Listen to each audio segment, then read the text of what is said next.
Happy Thursday, everybody. It's Hardy with Crass.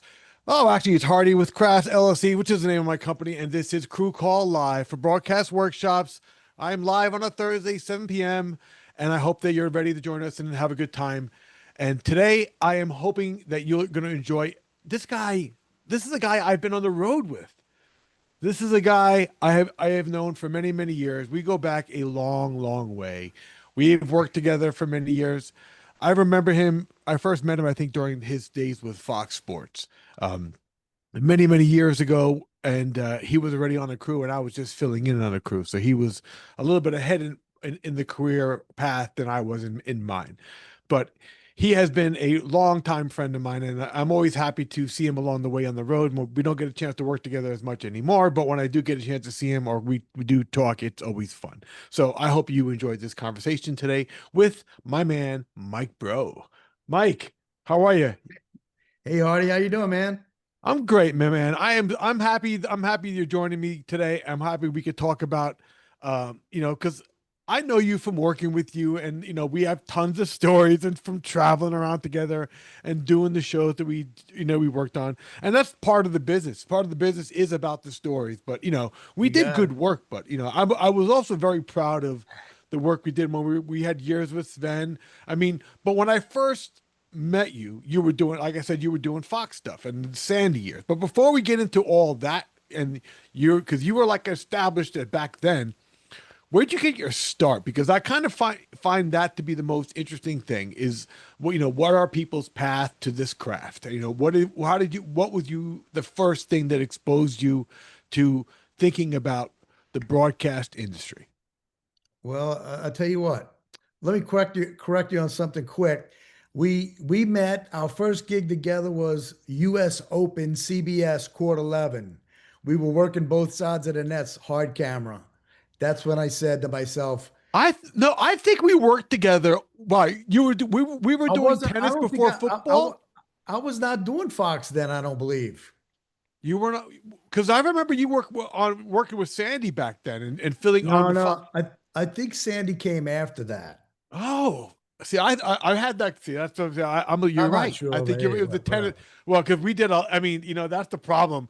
We did a lot of tennis, man. I mean, Yeah, I did over 20 years of it because I did the I hear you. That was a 18 month. with CBS, and then a couple after with ESPN, and then a few. But man, yeah, that. That But was a big I mean, money maker.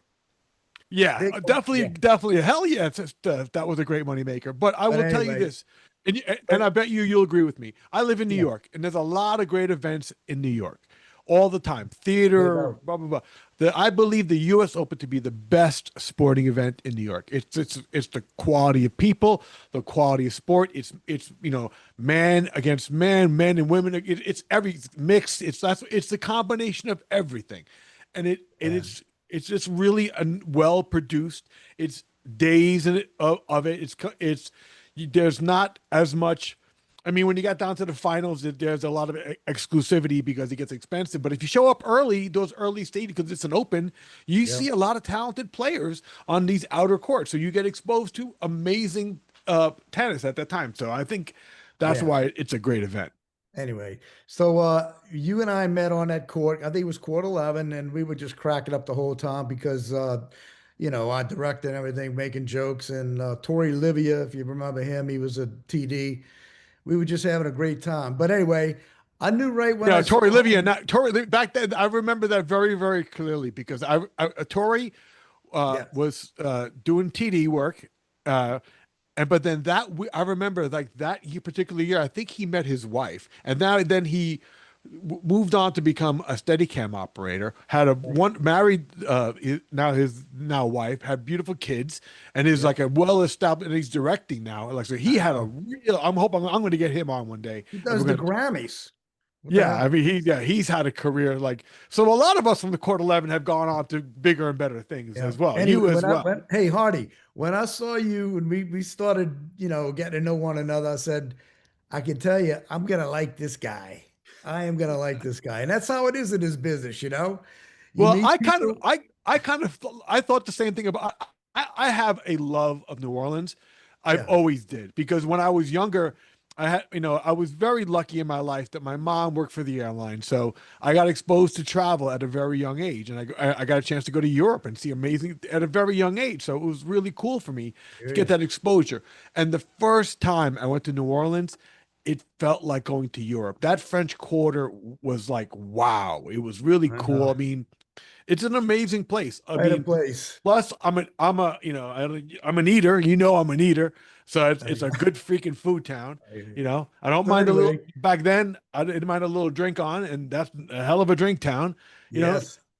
it's a good. So did you grow up there? Is that where you grew up? Yeah, I grew up, well, not in Oh, New Orleans. I grew up in a suburb, which is in what parish? Because I know that's the talk. Everybody Jefferson. else has counties, and it's the parish, right? It's Jefferson between the airport and downtown. You know, it was a rural, it's like just a regular scene, I mean, nothing special like downtown. But anyway, Up until what age? uh, gee whiz, Like 20. through high school, college, all that down there? Yeah, yeah. I went to a boarding school for a few years. They said, "Hey, man, you're not studying. We got to send you to with the brothers." That's a whole nother story. Yeah. But wait, but were you studying media or No, no, no. I had nothing to do with media. And let me go into what I'm going to say about it, okay? I started out with the PCs, and I was working with a bunch of IBM renegades. They were all ex-IBM guys, and I got in with them, and it was straight commission. You didn't sell anything, you didn't make anything. so you were wait, so out of college you started selling computers. Yeah, right. Actually, I didn't go to college. High school education, that was it. I got into business with my dad. He was like he was in a computer business pretty heavy. He had a place and everything. So I just went into all aspects of it from there. And then from there, how what led you to from computers to TV? Well, I had to tell you what, I was like I did really good with that company because I had like an insurance company, and one of the people that who went to my church was the head of that operation, and it was a big company. So I was like top salesman over there. But anyway, so one day I'm in church. I go to the same church, right, in Metairie, and they said, "Hey, we're getting into television. Is anybody interested? And we'll train you. Don't worry about it, And I raised my hand. I said, "Hey, I'd like to try that," because I was kind of getting bored of the other stuff.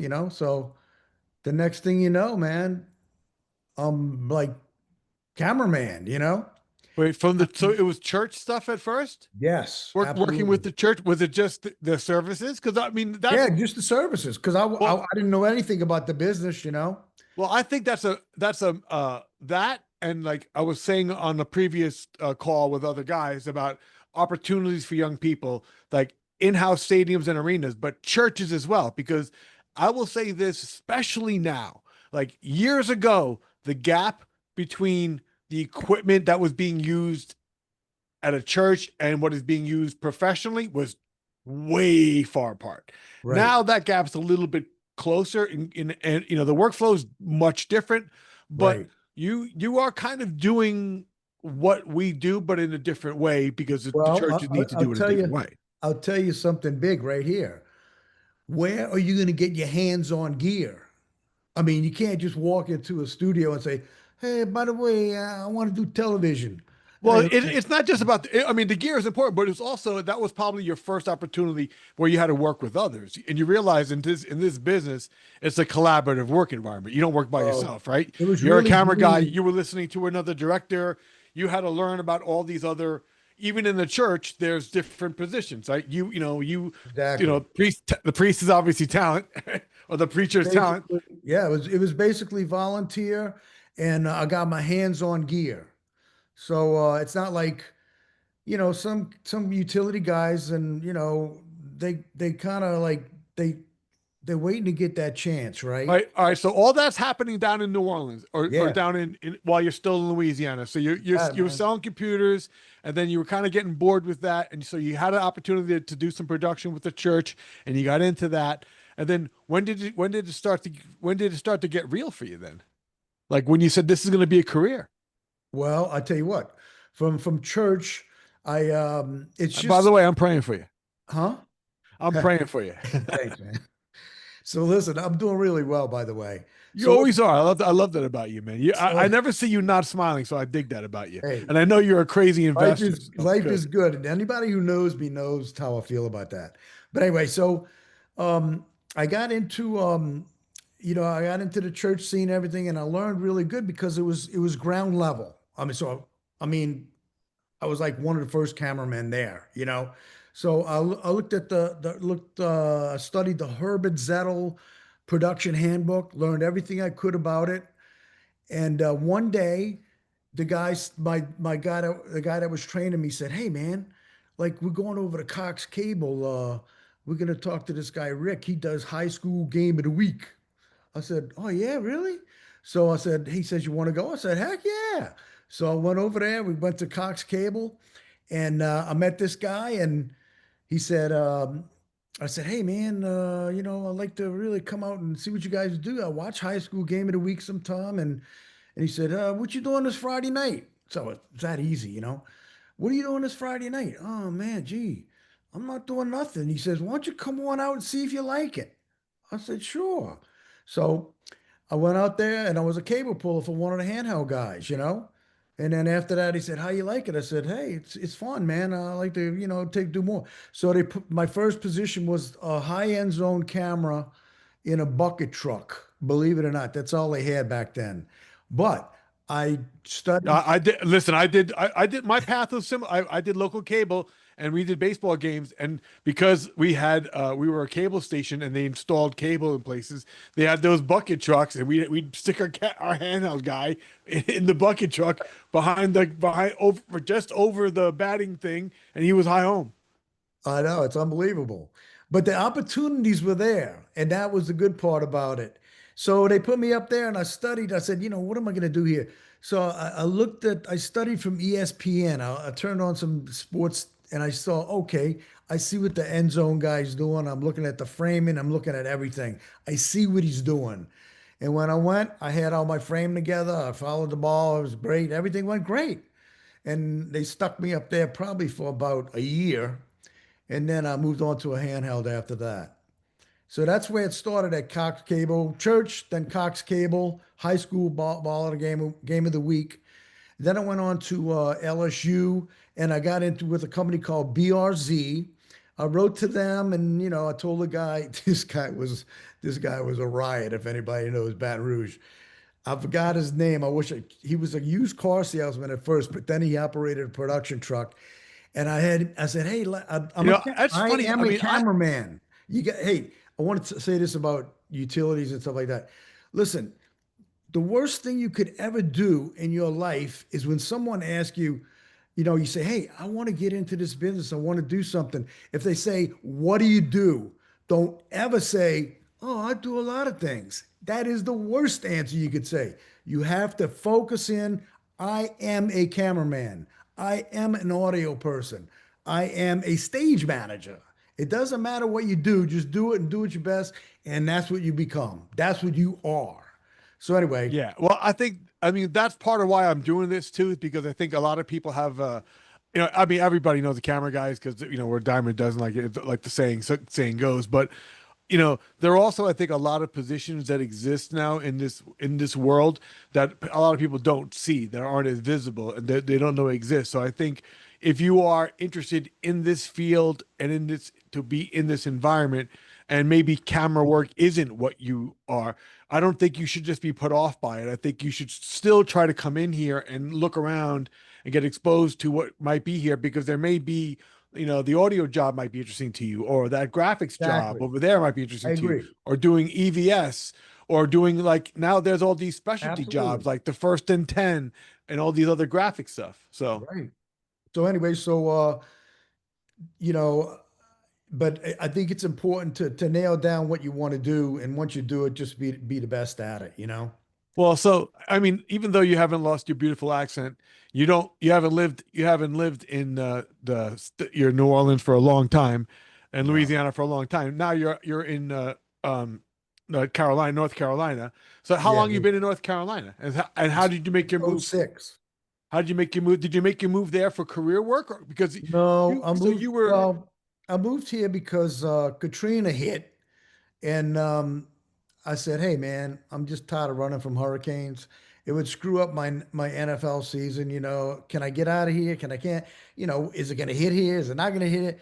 I said, "Forget this, man. I'm out of here." So I moved, and I said, "Where can I go?" I said, "Well, I've been to North Carolina. It was nice, and they had the four colleges here: Wake Forest, Duke, all these colleges." I said, "You know, I'll." I'll meet some people up You're there. not I a said, you're "Yeah, not a stupid guy to think about what if I'm a camera guy and I want to pick up maybe some college work, that's thinking about that's smart. You know what I mean? I mean if hey, you want to the reality is like I'm in New York. It's the number one market. There's a lot of work here, but there's also a lot of competition for that work. right, But in other places too, there are other smaller areas that you'd be surprised have yep, a lot of work. And North Carolina, because of the big college towns down there, which are very big, sports towns, there's there's a still lot." work. And it's good And work too. they had the Those are fun jobs. I love college. College basketball is and I will say you and I both worked together with CBS for a long time, and CBS does that well. They just do. I'm uh, hoping to get Bob Fishman. You and I have both worked with Bob boy, that would Fishman. be something. He's I saw the his guy's book. the guy Yeah, was has done the final for yep. umpteen times and been an amazing director with all that stuff. So you had the path and you were down there working and you were doing you start when did you start to really so you were doing some freelance work locally, blah blah blah.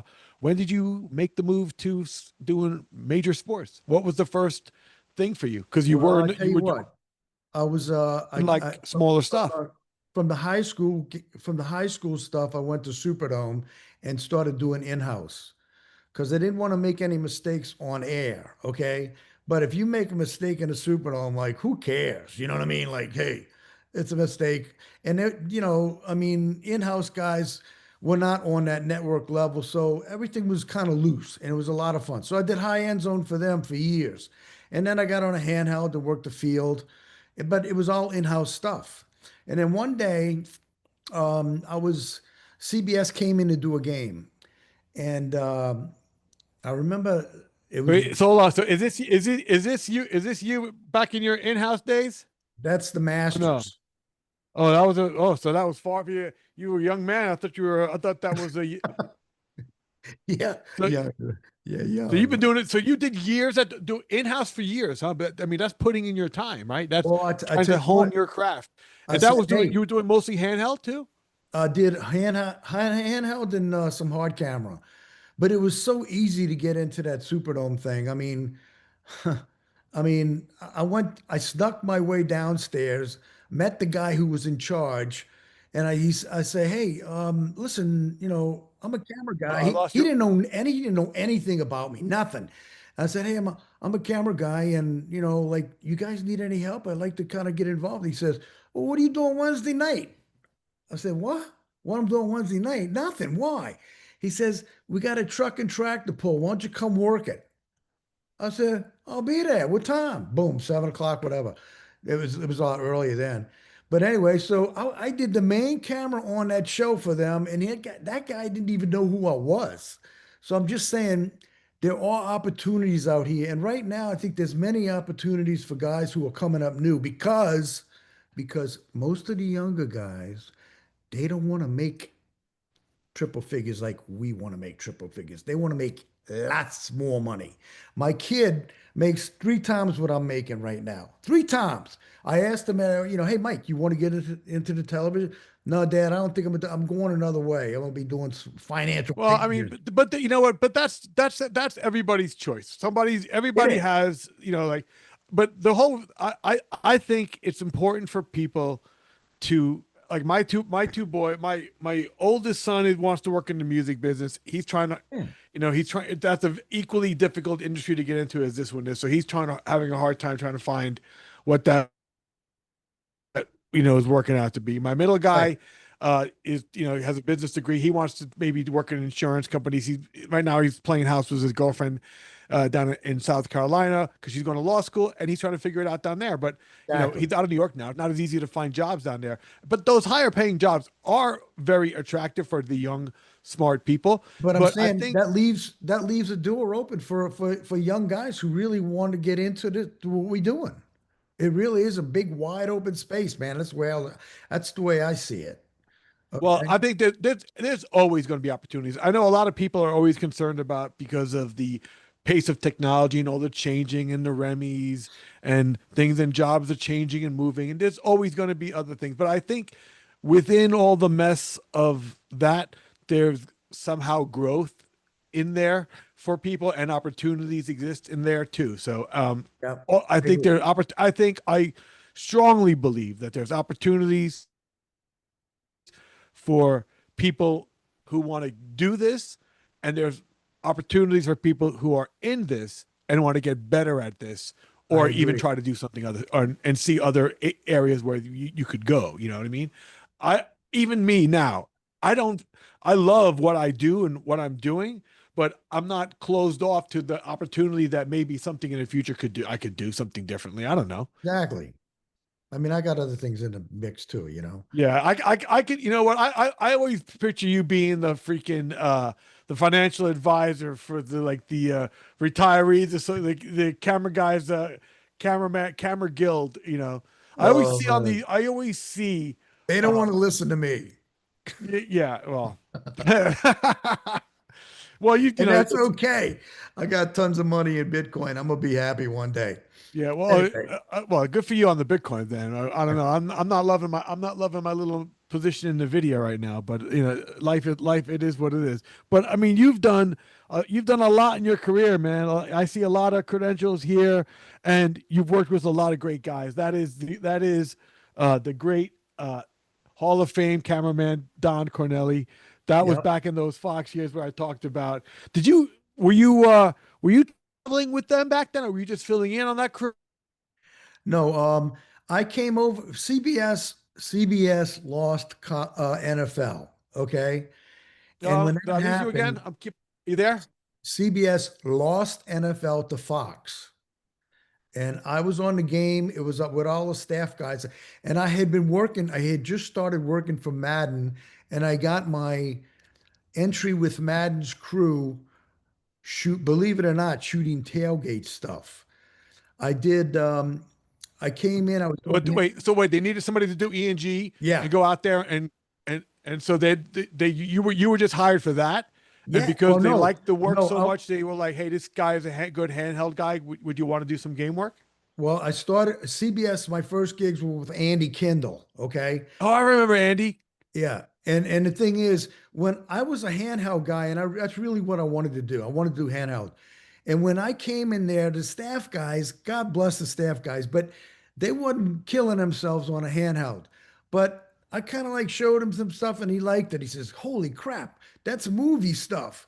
So he really liked me. But anyway, so I got on with him for about a few weeks. And then somehow Sandy got he figured out, hey, this Mike Breaux guy, let's use him when we go down to New Orleans because the Saints were doing good. So they hired me as a far side handheld. And one of the guys asked me, "Hey, you want to go shoot some E&G?" I said, "Yeah, sure, no problem. I live here. He says, "This is what we want. Go out and shoot tailgate." I said, "Oh, yeah, okay, no big deal." So I went out and shot tailgate. And I remember bringing back stuff like some guys that were stirring red beans and rice in an igloo ice chest, like crazy stuff. And when I brought it back, Madden really liked it. He says, "Man, I like this stuff. And this is good. This is good stuff. And he could really take off on that. Madden liked the silly tailgate stuff. That's what he started with. Anything silly, that was Madden. And I got as much of that as I could. There's kind of crazy stuff, people on back of tailgates and stuff like that. And then, Well, that's smart because I was always like I had the opportunity when I was doing on a Fox B show. My responsibility as a handheld guy was also to do all the scenics on Saturday yeah, so on set days. Well, for people who don't know how the NFL schedule works for like an average crew, not the A shows or the B shows that are bigger. Actually, I was a B show and we were pretty busy, but we were travel Friday, Saturday set, game Sunday, go home Monday. But It is a grind on too. that Saturday setup, I show up at the It's a stadium. grind. I do my handheld, drop all my cables off, check my camera real quick. But when everybody else breaks for lunch, I grab the E&G camera and I go out and start shooting scenics around the city, whatever.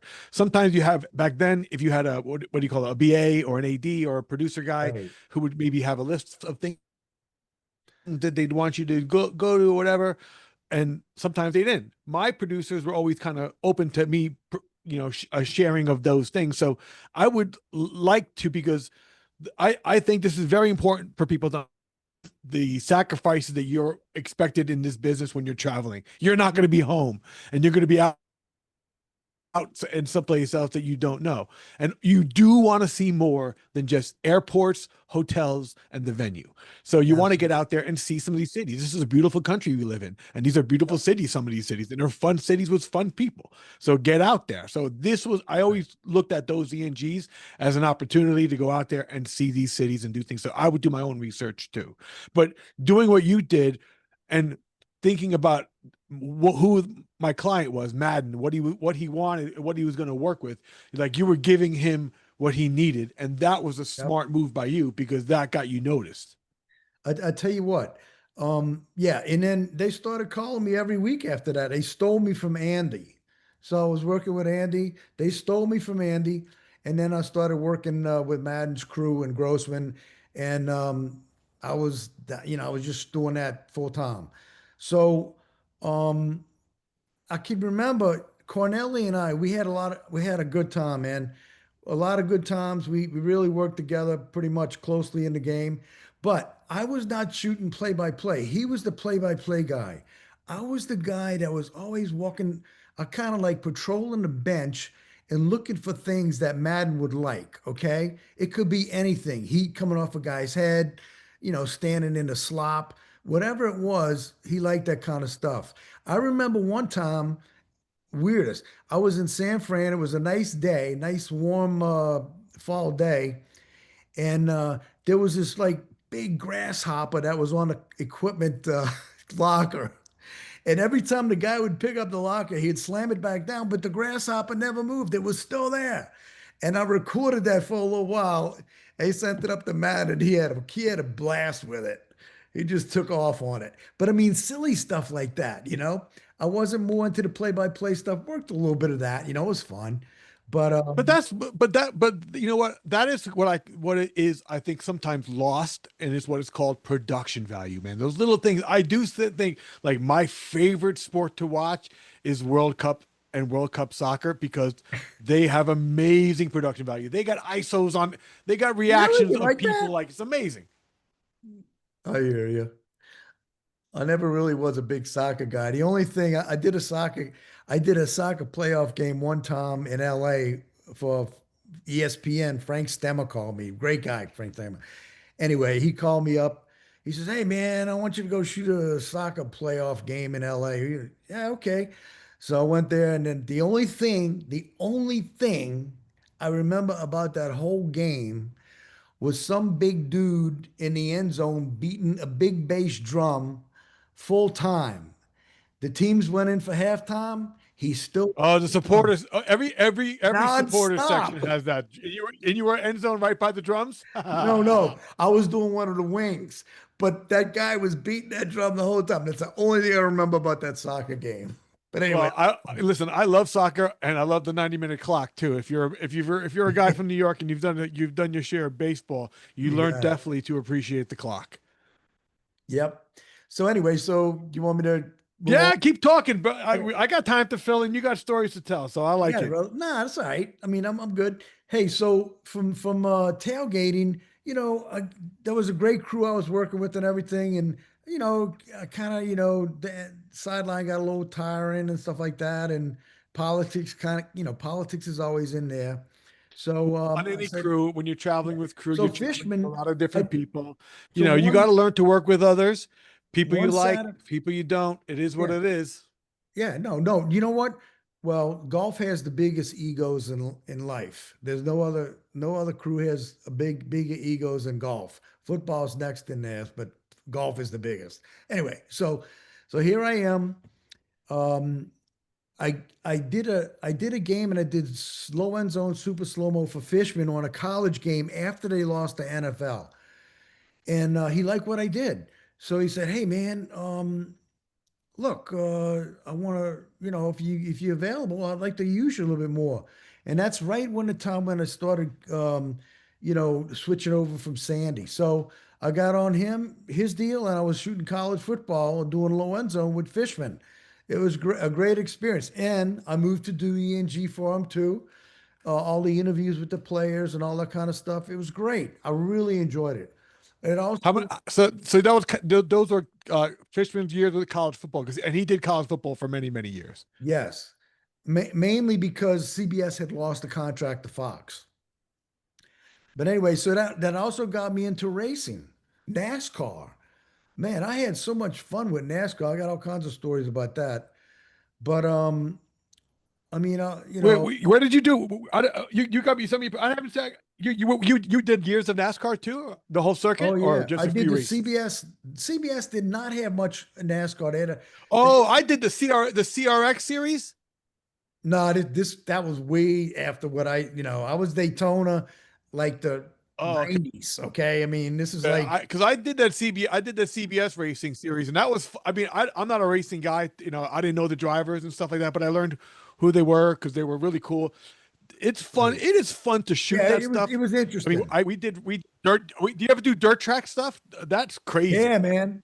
I went out, Sven was the feature producer. He used to send me out to shoot the sprint races, and I would go and get on the flag stand and follow the cars around and cover the stories and stuff like that from one camera, right? And I had my guy Ricky Myers with me, my audio guy. That guy was unbelievable. He was from New Orleans and he was the best. He was the best. So anyway, so I can remember at the end of the night coming back from that race. That was me on a flag stand at Daytona. But anyway, coming back from that race with the dirt track, and I had like mud in my nose, in my mouth. I mean, I was like so dirty. But I got the story. Tony Stewart was there. I had a fun time. It was awesome. But Now I know now you do a lot more of golf. Like you're a big golf guy. That so you oh, wait, hold on. Let me get one more thing on racing. Okay, is yeah, that go cool? ahead. One more thing. Sure. All right. Svenny told me, hey, go out and shoot some stuff in the pits. Okay, yeah. It was a Saturday night before it was a sprint race for the NASCAR, right? And they were going to see who got into the final thing at Daytona 500, the final few spots. And it was a sprint race, 100 laps or whatever it was. So I'm poking around in the pits before the race, and I look over, and there's this guy, and he's trying to break into the pace car. He can't get in. He's like trying to jimmy, like he's breaking into it, right? So I said, "Oh, hey, look at this." So I just kind of nailed it a few times. So let me sit here for a few minutes. Yeah, I just sat down. I didn't think nothing of it. Boom, boom, boom. Wait. So you had your handheld camera and you Yeah. just framed it up quietly, so like he doesn't know you're shooting him, No, and no, while he's breaking into I this just car. walked over and just kind of like hanging there, and I never said anything. He never said nothing, and I just documented it. So look, I brought that back to the truck. The next morning, CBS used to have the news guys at the big races. It was part of news for them. It was worldwide. So I brought the stuff back. The next morning, somebody says, "Hey man, the news guys want to talk to you." I said, "Oh my God, what did I do now?" I was thinking, what the hell did I do now? The news guys want to talk to me. So I went over there and I went to the trailer. There was like about a little bitty trailer, right? There was like three guys in there, main guys though, news guys. And I said, "Hey man, somebody wants to see me over here, huh?" He says, "Yeah." He says, "What's your name?" I said, "Mike Breaux." He says, "You Mike Breaux?" And he gets up his chair and he comes and passes me on my back and he says, "Man, you shot that stuff with that pace car?" I said, "Yeah, that was me." He said that shit went worldwide, dude. Worldwide. The other guys came in there to pat me on the back. I said, "Oh my God." You never would have thought something like that would happen but it went worldwide, and they were like happy with it, you know. Well, So sometimes I mean, something you don't, you know, something's going on that you should be covering it. You don't know why it's important to cover it, but you're like, that was good. I mean, you know, you didn't know what you had, but you had it. yeah, and it was global. I mean, who would have known? And they said it was a big deal because the race was delayed 15 minutes because they couldn't get in the car. Oh, and they didn't have they didn't couldn't document why it was. All that mattered. That's crazy back then too, because time is money too. Because when you push a race start, you push, you know, that's a block of That's time on the right. air that they have it ready to go. Exactly, man. So they couldn't get in the car. So anyway, I documented. That was my big story at Daytona. A lot of other ones. I mean, working with Fishman, guy is the absolute one of the best. I mean, that guy is incredible. Just like Sandy, they're on his, top tier guys. So I was thankful that I had a chance to work with them. Well, that's part of it. I think part of becoming good at what you do is working with great people. You know what I mean? Yeah, And they kind of make you better as you do it. I mean, that's definitely those two guys. I mean, yeah, Sandy, absolutely. you know, I mean, he was just, you know, he's legendary CBS director for Super Bowls, and he was the Madden and Summerall team. Many years of amazing games and stuff. So I mean, they changed the way game. You know, Madden did. Madden. That I mean, you Yeah. know, that Let me, that's why they had teams, and you know they didn't, you know, there were times, you know, if the history of sports and especially football, where there were no announcers to the, you know, they just kind of like gave you a little bit of information of what was happening, but there was no really commentary as we know it now. and let me say this about the CBS staff guys. When I was coming in the business as a freelancer, we were kind of not looked, they knew life was going to be ruined for them after the freelancers came in because, we did things differently. But anyway, Well, I mean, I think they realized life was changing. You know, what I mean, yeah, like yeah, yeah, yeah. and it has. I mean, But you because know what? they're gone, right? All those Yes, CBS guys are gone. but I tell It's a you what, complete, almost a complete freelance work. Is there a CBS staff guy on the road anymore? nope. Their history just said producers and directors. I think the only CBS staff people left in the sports division are working in the studios now at the I, NFL Today. I kind of agree. But I wanted to say though, I met the staff guys that I worked under were the best in the business. I mean, the best in the business. And I was so glad to learn from them.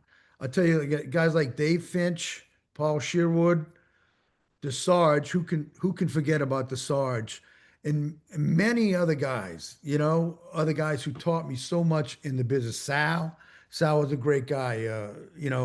Did the card camera. I mean, these guys were Losing. the best in the business. And I tell you what, I didn't have an attitude about them. I learned from them, and they taught me everything I know. And I still use something like, when you got a utility coming up and he's got a heave a end zone camera over the wall and all that kind of stuff.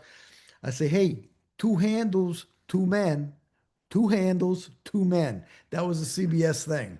They always work Well, I together. mean, I do think that CBS, obviously, because they were the network, they set a standard, especially when NBC got out of it and Fox came into the game, because Fox came into the game and they don't do it with staff people. They do it with freelance. Right. They have been since day one a freelance workforce, which means they want the best of whoever's available and the best of the best they want, they'll take. They want. So that's how they build their crew. Right.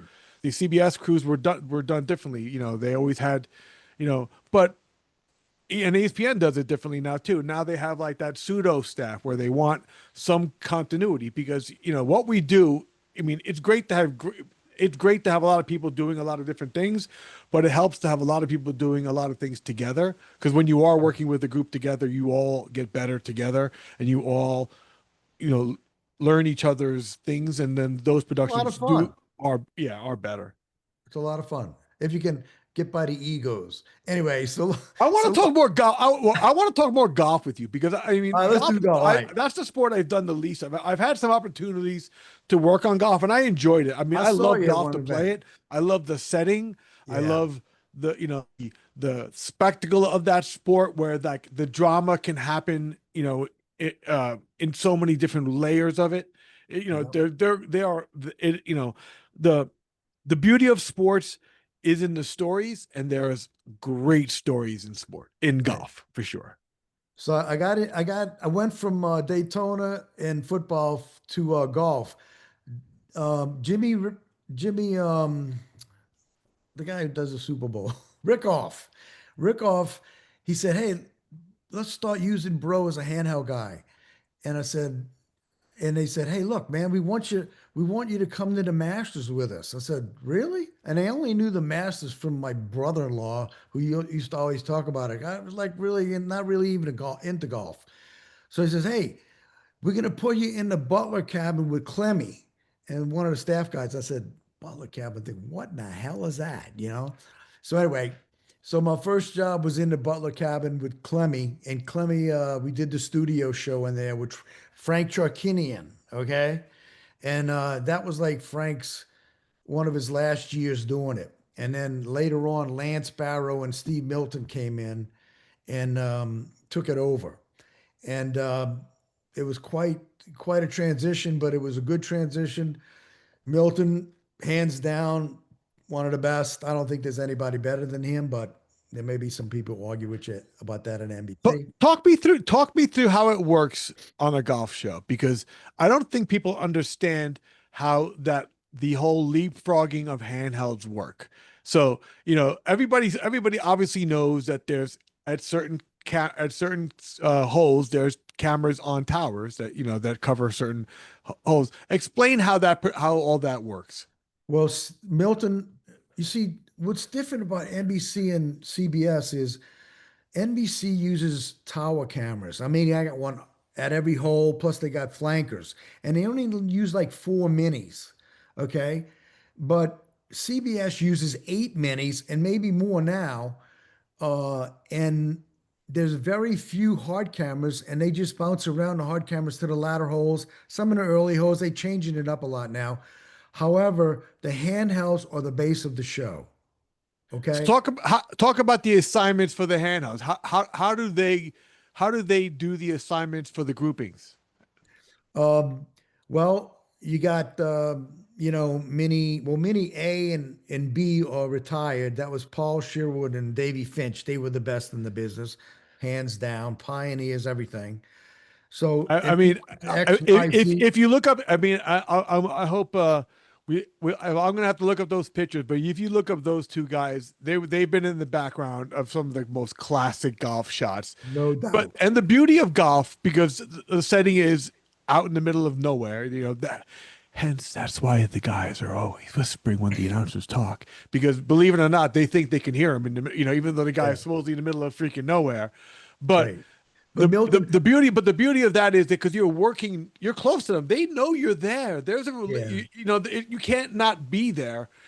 It's not like you for can't other have your phone sports, go the off. cameras are kind of not as involved. You're right there with them. So sometimes, you have to know how to position to not be in their sight, to not That's right. screw up where Positioning, but hey, you gotta be where you gotta be to get the shot too, right? positioning is everything. Okay. It's everything. Catching the ball is okay. Positioning is everything. You have to be in the right spot at the right time. And Milton, is very, he's a perfect perfectionist. He wants what he wants and when he wants it, and he wants to call it, and it's got to be there. So, anyway, so, Wait, I got you off it, but I wanted you to go over that. Go over that structure. So mini A, mini B. well, it's now How X, does Y, that Z, leapfrogging work? Because you X, have a Y, grouping, Z, you have M, these, R, you have a O. four. Yeah, But it's letter. what are the assignments? So like I want you to go over how you'll have one guy at the tee box, right, getting Yeah, right. Then you have another guy doing the thing, and then you have another guy at the approach, right? But right. then you at the tee box, you have to run to the green, while then he goes to the other guy. So it's kind of a leapfrogging, right? Well, You're they not call it following every guy's shot. You're getting one shot from one guy, then skipping his next shot, and then trying to catch his putt. what they call it a double shift. Okay, double shift. All right, that means the guy from the tee and the guy in the fairway. The guy catches the ball in a fairway, and they just double shift. In other words, the guy in a tee will walk with the group while the other guy goes to the green. So now you got two guys that have just double shifted in position. That's the way they do it. They used to do it like that. It's a little bit different now that we got tracer cameras. Okay. The tracers, that like Top Golf, they trace everything. So those guys really pretty much plant in the fairways. And that's a good camera to do. In fact, I'm moving on to one of those next year.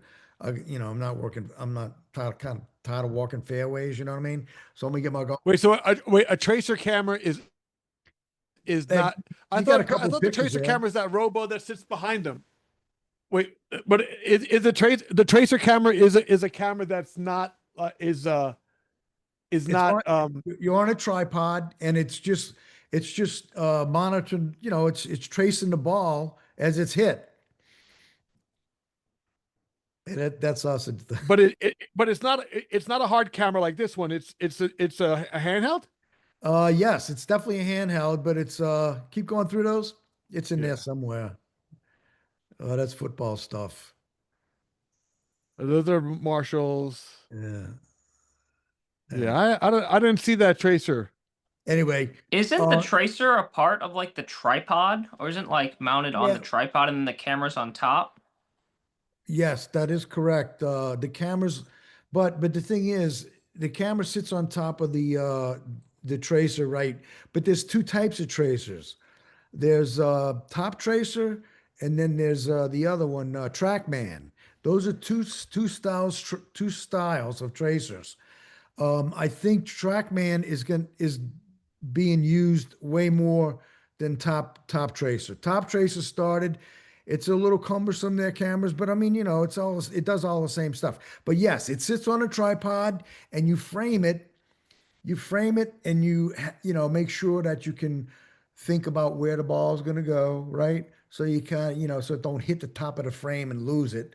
So you got to frame it and you have to be skilled at framing the ball where you think it's going to go, and it'll trace all the way to that point. Now, do you have to calibrate that camera, or is there a Yes, tech? it's calibrated in the truck. All you do is set up and you sit there and wait for the golfer to come along, and then all the rest is up to the other guys. Now you're saying that you're going to try to make a move to that. What does that mean? You're going to try to make a move to it. So Well, I what have was you been doing I'm, now? I'm doing I'm doing I did mini O for years. O was my camera after PC. Paul Connolly, great, one of the best in the business, no doubt. I'm going to get him on. I got to get PC on. I love He's PC. unbelievable. He's still unbelievable. He still does crazy stuff that I don't think many other guys do, but he does it, like lifting cameras up steep towers. Anyway, he's doing hard camera for P-Gate right now. But anyway, I took over his camera after he went to P-Gate and I started doing Mini O, and I did that for years. Where you start doing what? Mini what? Mini O. Oh, mini, oh, the letter, Yeah. mini. Oh, Oh, yeah. and XYZRMOWK. so, but who you working? But now you're not working CBS anymore. You work, what do you work at No, PGA? no. I'm totally CBS. Totally CBS. I never worked for P-Gate. I don't really need to. I'm making everything. I'm so happy at CBS. I have no reason to go anywhere. And so I moved from the fairway walking camera, okay, walking up and down fairways. Sometimes at a PGA Championship, it's pretty tough. I mean, you walking like you do 36 holes in one day. But I asked Milton, some of the younger guys were coming in and they were saying, they were bugging me. Hey man, when you gonna retire? Hey man, you still doing this? What are you doing? It's like, hey, shut up. I'll get out of here when I'm good at. So what I did was I said, you know what? The trace is perfect for me. I can stay in my golf cart. I can go from fairway to fairway. It's beautiful. So I pitched it to Milton and he said, you know what, bro? He said, that's perfect for me. I could use you catching the balls because sometimes guys can't catch them on the tracer cameras. They're not out here that much. I said, you'll be good for that. So he liked the idea. I pitched it, and then last year I started on the last show, and then this year 2026. I'm tracer camera the whole year, and I'm gonna dig the hell out of it. So I'm not walking like the other Well, that's cameras. good. I mean, I'm good for good. You know what? I want people to pay attention. How you are well past your 50s, and you still are excited about a new opportunity to do something this year. I'm It's glad for you, perfect. man. I'm glad. It's, That is great. it's That perfect for shows me. you got to be. You no matter what, no matter what show you're going to work on, no matter how long you've been doing it, you got to find a way to get up for it and be ready to get up for it. And that's great, bro. I mean, that's fun. Hey, you got You do a good job. I watch your work. I do like your work. You tell a good story with your glass, and that's what it's about. yeah. It's a lot of fun. I mean, but those guys can be tough to work with. But you develop a long term relationship with those guys. But you said so now the young guys are getting how many new young guys are on there? I mean, do you see an It influx of mainly, guys wanting because the work is not easy. You said it yourself. well, How you I, walk in a s- lot of holes. you know what, guys have problems with golf, and I'll tell you why. Because when you come off of a football or basketball game, man, you're used to whipping the camera all over the place, right? Golf is totally different. You sit there and you're in record the whole time. You're in an EVS machine. So it's not like I can whip pan over here to knucklehead who's gonna shoot over here, right? I gotta make sure I finish my shot so tape has enough to get it where it's going and not whip pan on the air. And so if you're good to tape, you got to be good to tape, and you got to be patient. That's one thing Dave Finch told me. He said, "Bro, you got to be patient, man. Be patient. Nothing's going to happen fast out here." But it takes a lot to get that into your head. So basically, You're right, because you're right. The pace of golf isn't like the other paces of sport. It's nothing, slow, and sometimes nothing. you feel like you're shooting nothing because the guy's just standing there. You're standing there, but at any moment the story could be starts to get told. Right? Exactly. You gotta look at different things. Where's the ball, the lie, all that kind of stuff. One time I had a ball in a tree. And my, my audio buddy, I love the guy. I'm not even gonna mention his name. He says, "Shoot the ball in the tree." I said, "I can't even see the ball, man. I don't even know where it is." But he says, "Shoot the ball, shoot the ball." I said, "Can't," and Milton was like, he didn't care about it. So eventually they dropped the ball on the ground. He took a drop. The ball was still in the tree, but I couldn't look up. I couldn't see it. So, I mean, just weird things happen like that. So you kind of got to be open to that kind of stuff. But for the most part, you're tracking the information and you just got to be, you have to remember, I am being recorded all the time. So whatever whip pans happen out here are going to happen, could happen on the air if the tape guy's not watching. And then sometimes that happens. But the tape guys are the best because they're doing audio, they're doing video, they're cutting the show. EVS guys are the best. They're Yeah. the best In that golf world, the EVS guys have to they do a are the lot more than best in the people think because world. it's a lot of routing of the feeds because golf happens in multiple different places at multiple different times and then gets kind of put back together to tell the story. There is live stuff happening and then there's not live stuff happening to catch you back up, and it's hard to tell. So you're telling a live story and the delayed story all the way through the whole way till it all kind of you know meshes into the last part that has to be live at the end. So you know it, Exactly. it And you it got is to, amazing how golf, because it's not an easy sport to build the rundown for because there's no real breaks, there's no halftime. You're not gonna, none of that happens, right? You're not breaking for anything. no. I mean, you can take a break every now and then because when the But tape that you guy, need relief guys for that. yeah, yeah, I'm saying there's no stoppage of play where everybody no. says we're taking a break now, like halftime. No. And then if you're walking, I can remember times when I was walking from hole to hole, like I gotta tie my shoe, man. My shoelace is coming, but I couldn't tie my shoe because I didn't have enough time. Everything's happening so quick, and especially like when you're following a guy like Tiger Woods, good luck. I mean, you can't even get from the green to the tee without getting blocked by tons of people. So I'm just saying, because you got to hold your shot to the end, until the guy's walking off the green. So I mean, there's a lot involved with it, and I think it is probably one of the most difficult things to shoot because you got to be so patient, and there's a lot happening. And as a mini guy, you're not like all the other guys. You're different because you're moving around a lot. You're moving around a lot. You can't disturb golfers. I mean, there's so much happening in such a small period of time. I go through a mental checklist in my mind, a mental checklist when I see That might not take that long, does it? this one does. It's got about 10 or 15 things.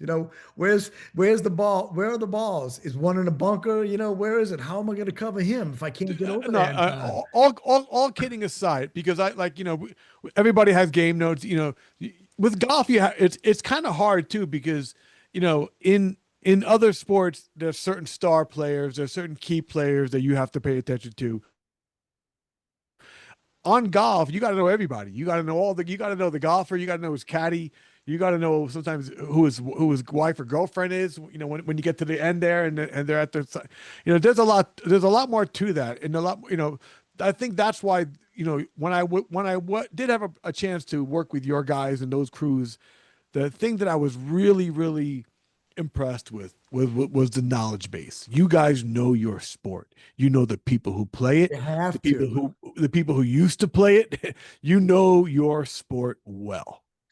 Tell you a quick story. I was about you have to be on board all the time. You can't rest. There was this one guy, and I was on hole 10 at the I forget where it was, somewhere in Florida, one of the Florida tournaments.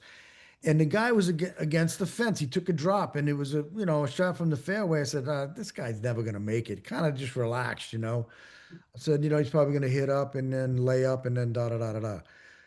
The guy hits it. It hits the green. It's rolling toward the hole. I said, oh my God, if this ball goes in the hole, I'm toast. And it missed it by about an inch. And I said, thank God it didn't go in a hole. I wouldn't have had it. So you never know what's going to happen. You just got to always be on top of it. That's golf. And when you're not doing golf, so when you're golf, how many events do you do? It's like, so the golf season is a long season, and it's a crazy travel season because you can go from event to event to event and not going Correct. not going home, right? So how do you plan out your schedule in that? Which it's a tough one, Not really. toughest in our industry. They send you the list. When Milton, if Milton wants you, they'll send you the list. And you mark off what you want and what you don't need. And then, if you want them all, you could probably get them all. How many are all?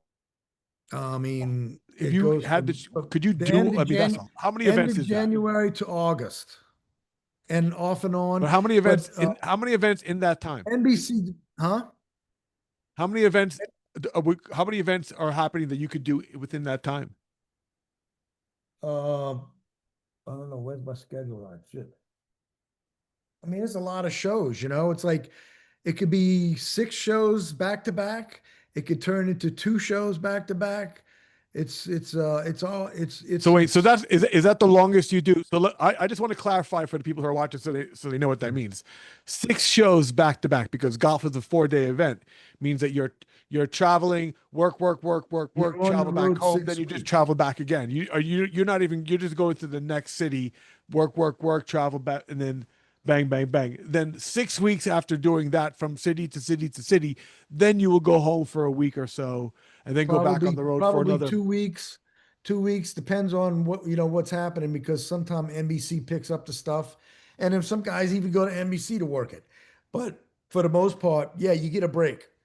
But Oh, you got some guys who jump ship from, they'll fill in on both shows and just fill in oh yeah, man, just to stay on the thing. That's they're interesting. I crazy. mean, I would They're think that they wouldn't want crazy. to do that. They're crazy. Well, I But mean, you know what? I'm gonna tell although you. I I'm think, gonna tell you listen, what. I think we're all crazy to be doing this, because the work isn't always easy, but we enjoy it. It's what we do, and that's what it is. I mean, you Yeah. can't get around it. I mean, once you carve something out that's kind of yours, and you're digging it, and you're obviously digging your golf, your time on golf. That I don't, so you'll get to Pebble Beach this year. That can't be terrible. You'll be at some amazing places. Well, You so cover Pebble some Beach. great events. Hey, Pebble Beach can be tricky because I've been there when it was like total misery. And in fact, I was there during the COVID years. Oh my God. The whole crew was sick. It was unbelievable. Anyway, so Pebble Beach can be, it's tricky because you never know what you're going to get. Uh, so, usually when it's So, beautiful. do you have a favorite? Do you have a favorite event or a spot on the calendar? Like, oh, Well, this is I, this I like event I love to do. I like Pebble Beach and San Diego when the weather's beautiful. Even LA's okay too. That's nice. But one of the places I really enjoy is Quail Hollow and at Charlotte, man. That's one of the best golf courses. They got everything there. I mean, they got the people are fantastic. I mean, it's really one of the best shows I do.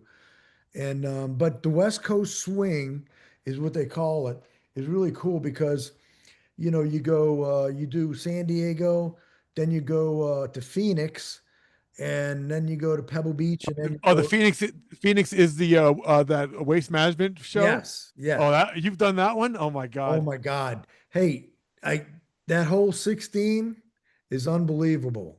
You'll never ever experience something like that in your life if you can stand in the middle of that place. I think I'm too Everybody, old to experience that because now that's something my 24-year-old son's like, Dad, that's a golf tournament? I go, yeah, that's a golf tournament, dude. it's a He goes, "They people stadium around party a at a golf hole. tournament like that?" I go, yeah, they do. It's a stadium around a 16 hole. It's unbelievable, man. Some lady fell out of it last year. They kind of like fixing it. They trying to make sure nobody does that again. She fell like from like somewhere up there. She was drunk anyway. So they kind of getting a little safety oriented. But before that, it was like really a lot of fun and plenty of people, man. And it's a stadium. It's a stadium golf thing, and they allow hats and everything thrown into the golfers and stuff like that. The golfers love it. They really eat it up. If you've ever been, even go as a fan, you got to go to it. Six, Do you ever? I mean, it's funny to do, but like I try to like, especially when my kids were younger and my wife, we would go out to the Mets have always been great to the crew of guys who work the shows and it would always give us one of the guys you would get one game for four tickets for one game for the season for your family if you came, if you were on the crew. And the tech manager would work that out for you. So I'd always get a chance to go as a fan, which I forget how much why sports is great because the atmosphere of a game is great. You know what I mean? I've never had a chance. Well, actually, I did have one chance to attend when I forgot the event was at Wingfoot in Westchester, but I was younger at the time, and right, I was starting to do. I think it was an open or part of the PGA events, and I was only doing E&G stuff, like covering the new press conferences and stuff like that. I didn't even get onto the right, onto the course at all. But I had the credential because I was like local right. cable press guy, and I got a chance to walk around and see the production trucks. That's probably one of the first times, early times in my career, I had a chance to see like real TV production trucks because when I was working in local cable, we were doing those like we talked earlier high school tournaments. We were doing it out of like a little bread truck kind of thing, a little smaller satellite truck with. I never saw the bigger scale equipment until that kind of event. Seeing those trucks, and I was like, "Whoa, this is what the big boys play with." I was like, "Wow!" So then it was The kind of cool to see that. the Masters is tremendous. I mean, there's so many trucks there, it would blow your mind. I mean, they just lined up. I mean, I don't know. But that's the Super Bowl of golf, so that's you're It gonna is. have It that's is. amazing. That is a big. I mean, but that's because golf is a worldwide sport, because you have you know Can I tell you a little story how I got Enberg has me in, not me personally in his book, but what happened. you're a CBS guy, and What's that? uh, lost some of their guys to live, right? What do you think, live? What's your feeling about live? Oh man, Live. Well, I could tell you where. Well, I can't bash anybody on the air, and not any person, but I think the PGA had everything. They had it all. I remember I was at Doral and I was working the tournament for NBC. Doug Grabitt was the director. Fabulous Oh, people. Doug's a great guy. Doug Graber's a Oh, great guy. I like it. absolutely. So I was at Doral and I thought, man, this is cool. Trump's going to make his announcement. So he made his announcement and right away, everybody copped an attitude. And even Cadillac, which blew my mind, they pulled out of the sponsorship.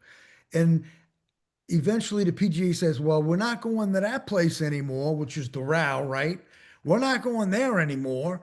So they had it all. They had it all. He runs for president, then he gets to be president. They could have had it all. But Mickelson and them, they didn't like what was going on. So what they did was, hey, let's get our own thing going. Greg Norman, they got Liv. And look what happened. They could have had it all, but they gave it away. And then Liv scooped up on it and they said, hey, we'll offer these guys money, man. They'll take it. For just showing up, they get 500,000 or whatever. You know what I mean? And that's where they made their fatal mistake, I think, the PGA was at that event. The RAL event, when they didn't get on board, they should have got on board. It would have had it all, everything, players, everything. Yeah, but now there's no turning back anymore. Unfortunately, That's ego. That is ego, my friend. a lot of it. I don't. I mean, do you think it's hurt the golfers who went? Has it hurt the sport? Oh, are you kidding? Hey, listen, Rory, Tiger, the guys that stayed, you know, they're looking back and I'm thinking, they're saying they're probably happy for staying, but I mean, hey, who knows what they're thinking. No one knows really what they're thinking. But let's just say that I know a lot of guys are going to want to see DeChambeau. They want to see John Rahm. They want to see the live guys. The live guys bring in a lot of people. But in the PGA, they're still doing good. Don't get me wrong. They're still doing very good. But I'm just saying it's not the same personnel. And if you don't have a Rory that shows up or, you know, whatever, you kind of like hurting a little bit. But you know what? You got good opportunities for new guys that are coming in, and they're making their thing right now. The new guys that are coming, and I think also golf is, they're starting to not like, I mean, they're starting to play with golf in a different way because they're doing some of those skill competitions and some of those one-off kind of like, challenge, kind of things, which are cool. Kind of, it's not traditional golf, but it's a different way of entertaining people. And I think it's all good. It's all good if it makes money, if it's sellable, marketable, people like it, kids like it. I don't know, but, if it helps grow the sport, good for yeah, business, good for us. I don't know. I mean, all PGA, that stuff, PGA, I mean, how do you feel like, listen, we're talking now, and this is a week after major freaking news broke with this gambling in sports, with like, obviously gambling is the biggest thing that changed sports. Does golf worry about that? no, not really, not like other sports. I mean, I I hadn't really heard that much about in golf world. They're not. I don't think they're really into that because your statistics in golf are going to be different because it's always guessing where the next ball is going to go. You don't know where it's going to go. You could, is a guy going to land 10 feet from the hole? 20 feet from who knows where? I don't know how they do it, but it's different. But with NBA and all the stuff happening now, with the guys like laying down on the foul shots and stuff like this because they're in cahoots, and they trying to, take care, of themselves and stuff like that. I mean, it's a different scene, but golf, let's just say, has not been affected in a big way by the betting stuff just yet. I mean, give it Yeah. some time. Do you understand what I'm saying about that? I mean, I'm not an anti-gambler. I mean, I'm lucky enough to know I learned something about myself, which is, we all try to learn stuff about ourselves, but I learned that I hate losing money more than I like winning money. And so like it was never going I to be know. a better proposition for me. So, once you figure out that formula, it was like, oh, this is a no-brainer. I totally treat guilt thing something I'm going to do for fun, and that money is just like if I spent the money to go hit a bunch of golf balls, and I spent It's fun money. what yeah, whatever it was to buy a bucket of balls, wings, and a pitcher of beer to and kill an hour. It's the same kind of thing. It's just however you use your money for recreational time, it is what it is. You got it. So anyway, so All I'm right, doing my friend. all, I think we're gonna. I want to watch a football game with my son. I got dessert. I was able to sneak my meal in before this call tonight, which I usually don't nice. do. So I think I had some extra energy in the call tonight. But I also think that talking to you brought out a lot of fun time. And I have to say that part of why I do this is because I love the stories of the guys who've had amazing careers and have done amazing stuff. And you were one of a guy who has had an opportunity to work a Super Bowl for Fox, right? I work with great people. That's what it is. It all boils down to that. I work with fabulous people. Yeah, I mean, but then because you worked with fabulous people, you've been able to have some pretty big credits under your belt, and all gathered yourself a pretty nice career, man. And I want to thank you so much for spending time with me. And Hey, I'm Hardy. happy to call you. Yeah. Oh, Mario joined. Hey, Hey, buddy. I'm sorry Hey, to jump in. Mario. I just want to say hi to Mike. And my friend Brendan would like to ask you a question, bro. Absolutely. Yeah, sorry, I didn't want to interrupt your conversation, Oh, and no problem. my question was related to football, so I also didn't want to, Sure. change the subject on you. But Mario advised me to ask about your time shooting the Cowboys in the '90s. What was it like shooting the Cowboys dynasty and being around their success? Well, when I first walked into that stadium, the old stadium, I looked around and I used to see everything on NFL films and everything. It's like I couldn't even believe I was really there, And it was an amazing place just to be a part of it because like I said, I watched NFL films for years and it was quite a place. And of course it's not there anymore, but I do To remember something experience. I remember something shooting tailgate at the Cowboys place. Jerry Jones would not allow open flame, so the only thing I could get was old people hanging around with cold cuts. That was it. That No was it. way. Awesome. Hey Mario, it's great seeing you, my man. Mike, it's so good to see you. I You are the love listening best. to these Hey, stories. Mario, you are fabulous. I see your stuff on television and say, damn it, that guy is good. Thank you, Michael. You got it, brother. Thank you so much, man. Hey, this No, is man, that's fun, why guys. I mean that's what we all try to do. Every once in a while, man. I always say the goal is to be great in this business, but greatness is not something that's a constant achievement, man. It's just you get moments of it. You'd be happy to be good, man, and then when you just consistently try to be good, you get a chance to get those little moments of greatness, and that's what's fun, man. And Hey, it's I been want to add great. one It's thing been real great. fast. One Go thing ahead. real fast, and Bro's going to laugh at this. I watched games from Dallas as a kid, thinking that was the most pristine, most beautiful stadium I've been to in my life. And when I walked in, I looked up at the ceiling. I said, "What a dump!" It was horrible. There's all those Oh, stars that on the sidelines. Remember those stars? They had writing all over it. People with magic marker. You couldn't tell. There's no I high wait, know. def back then. You wait, couldn't tell any of wait. that stuff. You remember the tunnel from the trucks down to the field, Yeah, and it smelled. was a slant, and it was like Remember that that. smell by the Oh, trucks? it's How bad horrible. that was, dude. That It was was like that horrible. I know. turfy, spongy, and Yeah, it was like, oh, it was so hard. it was All right, nasty. we got Oh my another god. question, Nicholas. Oh, there we go. Nicholas. You If you see what I drop your started? camera, Excellent. drop your camera, and you can ask your question, my friend. Yeah, sorry, I'm really blurry. It's No all right. worries. This is my first time here. I actually just reached out to Mario. Because I found the website and I saw his email and I wanted to learn a little bit more about broadcast. I'm starting to get a little bit into it. I'm freshly out of college. And I do have a question for Michael. You mentioned that you travel a lot with freelance and you work for CBS. How does that work? Like I know that freelance normally the company would go to like the stadium, say for football, and they would look for freelancers and they would come. But how do you get to the position where you get to travel with like CBS as a freelancer? Well, what you gotta do is once you get your hands on some gear and you become the cameraman, then you gotta start reaching out like to people that do the hiring, like CBS is Sue Brown. She's been there for years. I mean, you got to find out who's doing the hiring. I remember when I was in a Superdome and the CBS guys came in, but I was shooting in-house television at the time.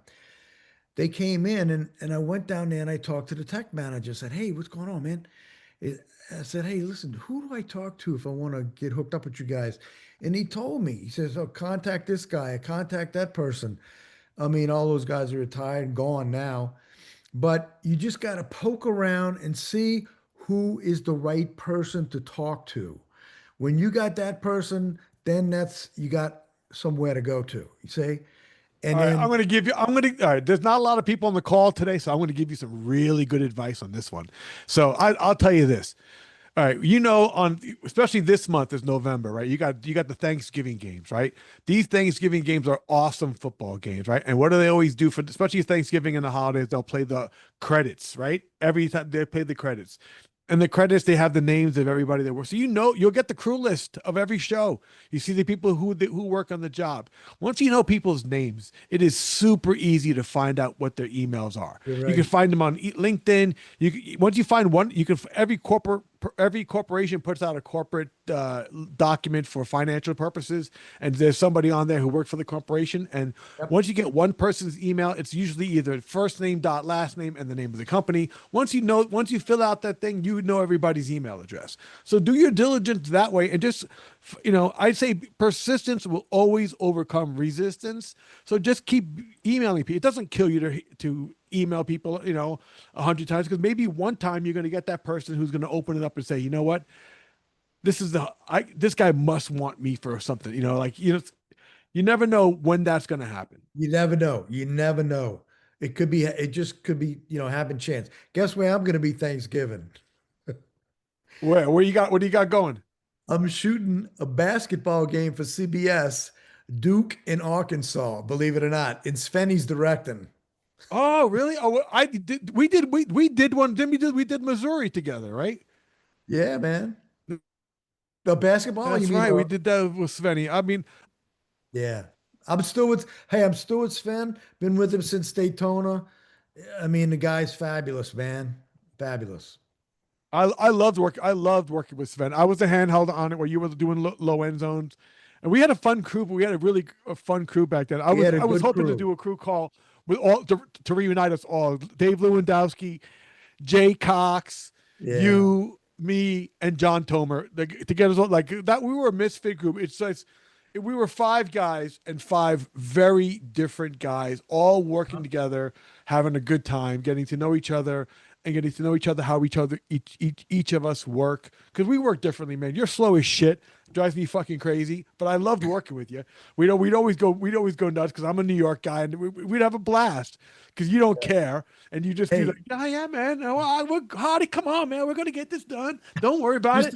I hey, mean, just I can't even. Now that this thing's almost ending, I can't even tell you when you sent. First of all, I said, I was excited to book you for this because I wanted to talk to you, and I was like, send me yeah, a few freaking pictures, right? This guy freaking sends me, man, like the book. I This is got not even all of them. photos. I had to edit them out, and then when I looked at this picture, you know, tell the people what you're setting up here, man. Tell these people what the fuck they're looking at now. All right, listen. Hey, those are called POV Marshalls. And I can tell you something about Hardy, and I tell this to Stoley. I don't know if you know Stoley, NASCAR guy from Fox. He's on our crew full time now. I always tell him he's setting up the marshals with the monitor and everything. It says, "Hey, dude, Hardy used to set that up for my eyeball. He didn't need no monitor, and you always did it. He always did it right on." And I said, "I don't know how he's doing it, but I always did it like that because first of all, it used to drive me freaking crazy because we had to, at CBS, like that became a added assignment for everybody. Either because there's usually like not four of those cameras right, minimum. Minimum. There's probably more on A shows and B shows, but at the time on a regular show, four of them. Two are going to go for both goalposts, so that got added to the field guys' jobs now. So now the handheld guy or the low end zone guys have to handle these two, these two marshals, and the other two go up to coaches. The coaches booth, and exactly right. that have to dig them out. And then but it always drove me crazy that you have to fax them out, which means, you have to get connectivity and blah, blah, blah, blah, blah. And then they want you to frame them up and set it up. But like, it doesn't have to be perfect on Saturday. It's got to be perfect on Sunday. And it Amen, was just brother. like some of these truck guys and video guys would be so crazy. Like, I want to see it. I want to make sure like it'll be there. It'll be there tomorrow. Yeah, I'll show you the exactly. picture. I'll Yeah. get it connected, and then I'll frame it up perfectly tomorrow. I'm not going to drag all this stuff. Like, it was too much work sometimes. Sometimes you have to. That's another thing you have to learn, especially when you're doing this job and you do it at different stadiums. Just because it took you an hour to set the field up in Arizona doesn't mean it's going to take you an hour to set it up in Dallas. Right. You know what I mean? It is Yeah. different at every venue you go to. So at different venues, you have to sometimes make a decision on how much time you're going to spend on this or that just to make sure you can get it all done. And wait, But you got me started on now. I was wait, at a wait, happy place, bro. wait till you're doing bus arrivals and you're waiting there, and it's like, hey, the bus is supposed to be here half an hour ago, but it's still not coming. Man, I mean, you might miss a lunch 10 times, anyway. There we Yeah, go. but I know that's the stuff that really sucks because you can't get mad. Like some runner tells you, listen, they're telling me the bus is going to leave at 10 a.m. and then you got to be out there and you're rushing to get everything done, getting batteries, make sure you're loaded up, ready to go. Then you get out there and you got they're not there, and after you just like went nuts for yourself. But that's the business. But you take the good with the bad. Was the way. All right. I usually try to end this with what's the next gig? What's your next gig? When what now? What's your next gig? When's your My next day of work, my friend? My next gig, I'm going to Vegas, man. I'm going to Vegas, but I'm working the Oakland game in Vegas. Not Oakland, but the Raiders game in Vegas. And then after that, I go to Thanksgiving Day basketball, and then I'm back on NFL to the end of the season. Are you NFL with Sven on Yeah, his show? right. Hey, we had the European games for 2 years. Man, that was nice. We went over to Europe for freaking a whole month, man. Did you do Germany? I didn't do that one, but I did UK. Yeah, I did 2 UK games with Fox. I Oh, I you did did? I did the very first game in the Oh, UK that wow. was ever played in there at Nice. Wembley with Giants Miami. It was awesome, except it rained, the field was shit, and they put us in a crappy hotel. But otherwise, it was fantastic. Yeah. But it was a great experience to do those games. But the one game I still would love to do. If there's another football game in Germany, I would love to do it. My dad's in Germany. I'd love to go see him. He's in a nursing home. I would And love to get out there. I want to tell you one more thing about the greatest football shot I've ever seen in life. All right. So it was at San Francisco, and Steve Young was quarterback. Hulk was in the left low end zone. They threw a deep pass to Jerry Rice to the opposite end zone. Okay. The opposite end zone. And Hulk had the ball the whole way. And when it hit the guy's hands, you could see it hit his forearms, and he brought it down, and they went down on the ground. And I asked Hulk, I said, how in the hell did you not overpan on that shot? Because it was perfect. And you know what he told me? He says, I'll put the brakes on heavy. Yeah. That's Well, how he got. That guy I mean, is incredible. yeah. I mean, Mario, that's you're tough in to the learn. same It's tough. boat, Mario. Let me tell Mario's you, in the same boat. yeah. Well, all those guys putting on the brakes is something. It's hard. It's hard in football and it's hard in hockey. You got it. That was one of the famous shots I saw. Anyway, it's how hard are you the best, man? Oh man, no, I appreciate you, man, and I appreciate you guys for jumping on and asking questions, man. I hope these things help them. I hope you tell your friends about these calls. I'm going to do them every week. I'm going to bring some of these knuckleheads that I know who are willing to talk to me and get my stupid questions and be so kind to share some of their great stories of some of the things they've done. It's been fun. It's fun for me too, man. Bro, Yeah. you're an awesome guy for doing this, bro. I appreciate you, man. I really appreciate it, man. Have a good Stay time. in touch. Hey, Michael, great seeing you. Take care, man. You too, Mario. Hey, I just want to encourage the younger guys. Listen, there's opportunity out there, man. Do not think that it's not there. It's out there. you gotta get into it. And you gotta be a little creative. But I'm gonna tell you, guys are not signing on like they used to back when I was in. Everybody wanted to be a cameraman. That ain't the story nowadays, boys. Go for it and see what happens. I'm telling you, there are big opportunities for you. Okay. All right, we'll end on that, Thank man. you, Thanks, Michael. bro. Appreciate it. I appreciate care. it. Thank you very See you much. guys. You got it. Thanks again, Hardy, for hosting this. This is fantastic. Yeah. Great. Love to hear that, man. Thanks so much, Yep. guys.